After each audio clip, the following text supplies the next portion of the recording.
No one expected the silver market to behave like this. Prices racing past $60, investors freezing in disbelief, and headlines repeating the same question that has started to echo around the financial world. How did silver explode so fast? And why did China's supply shock ignite a level of global FOMO that the market has not witnessed in decades? What makes this moment even stranger is that most people did not notice any warning signs. Everything seemed calm on the surface, yet pressure had been building quietly underneath, accumulating year after year, until it finally broke through. To understand what is happening now, you have to rewind the story long before today's price spike. The roots of this moment go back to a chain of decisions, shortages, and structural weaknesses that slowly tightened around the market. Silver was becoming more essential, more necessary, and more irreplaceable, while global inventories quietly thinned. But because the change happened inch by inch, the world assumed everything was fine. China's supply shock did not create this crisis, it merely exposed the reality that had been forming for years. For decades, China played the same role in silver that it played in many commodities. It became the world's supplier, the world's refinery, and the world's industrial engine. Silver moved through Chinese factories at a scale unmatched anywhere on the planet. Electronics, solar panels, medical equipment, batteries, and industrial systems relied on it. But while production expanded, China's internal stockpiles started shrinking. The country was consuming more silver than it was producing or importing, and the gap silently grew.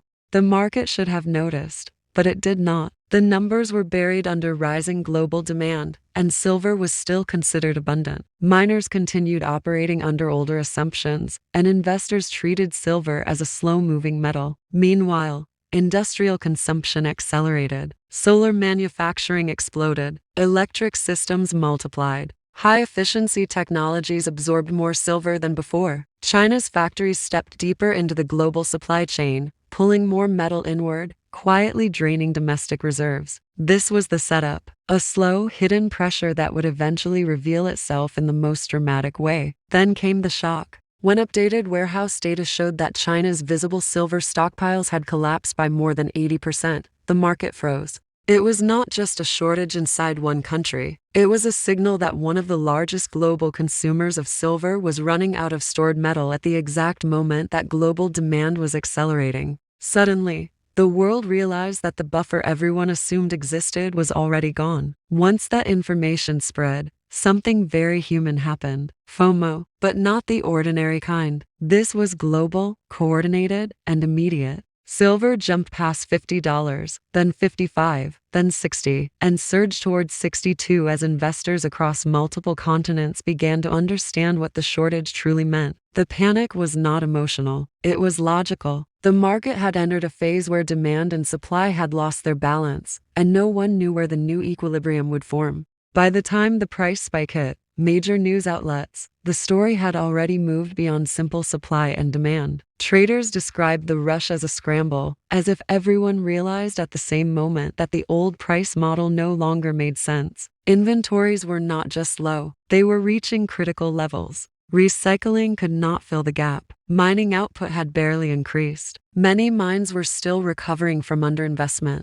Meanwhile, industrial buyers were unwilling to slow down production. Silver was not a luxury item for them. It was a requirement. This is why the surge to $62 carried a different energy. Investors were not reacting to hype. They were reacting to math. Years of demand growth, years of inventory decline, and years of structural dependence finally collided with the largest supply shock the market had seen from China. And as soon as the shock became public, purchasing pressure intensified. People who never looked at silver before suddenly felt they were behind. Institutions that dismissed it began adding positions. Retail investors entered with urgency. Everyone seemed to be watching the same chart, and everyone felt late. That is what creates global FOMO, a realization that the market is not merely moving, it is resetting. The old assumptions collapse, the old ranges break, and the price discovers a level that reflects the new reality instead of the outdated one. Investors begin asking themselves a difficult question. If $62 is happening now, what price reflects the coming years of demand growth? What happens when more countries expand solar manufacturing? What happens when electric infrastructure doubles? What happens when mining output remains slow while consumption accelerates? This surge is not just a reaction to China's stockpile collapse. It is the unveiling of a long-term imbalance that had been disguised by temporary supplies. Global inventories were already tight. Industrial usage was already rising. Silver's role in technology was already expanding. China's supply shock was the spark, but the fire had been building for far longer. The strangest part of this moment is how quietly the shift occurred. Silver was treated as a secondary asset for years, overshadowed by larger markets. Yet all the while, it was becoming one of the most critical metals for modern infrastructure. The clean energy transformation turned silver from a traditional commodity into a structural requirement. The world was building systems that needed more silver than miners could comfortably supply. But because the change happened step by step, the scale of the dependence was easy to underestimate until the numbers became undeniable. This is why investors are paying attention now. It is not the price spike itself, it is what the spike reveals.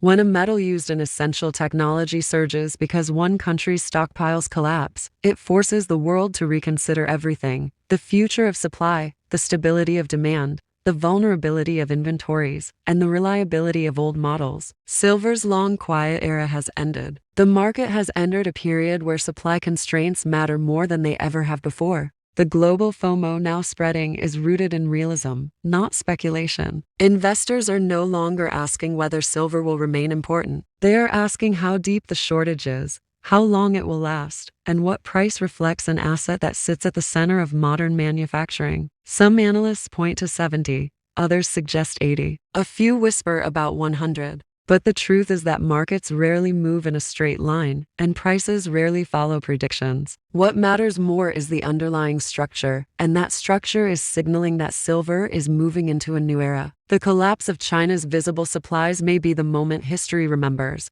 but the real story is the shift in global expectations. Investors who once ignored silver are now paying attention because they understand that shortages do not resolve overnight. Mines take years to ramp up. Industrial demand does not pause. Environmental policies continue to push more manufacturing into silver-heavy technologies. And recovery of inventories is slow, especially when the stored metal has already been consumed.